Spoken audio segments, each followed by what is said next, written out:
आई माझी मायेचा सागर, दिला तिने जीवनाला आधार. आई वडील माझे थोर, काय सांगू त्यांचे उपकार. खरंच मित्रांनो, आईवडिलांचे खूप उपकार असतात. ज्यांचे आईवडील नसतात ना, त्यांना ते आईवडिलांचं दुःख विचारावं. खूप म्हणजे असं वाटतं की आम्हाला का नाही सुख भेटलं आईवडिलांचं.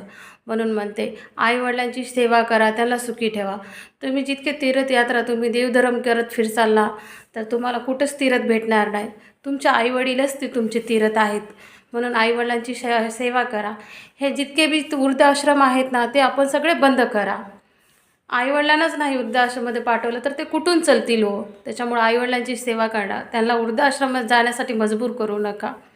हीच माझ्या आता येणाऱ्या रक्षाबंधनपर्यंत जे बी माझे भाऊ आहेत ना, ज्यांनी बी सोडले असतील, त्यांनी आपल्या आईवडिलांना घरी घेऊन या.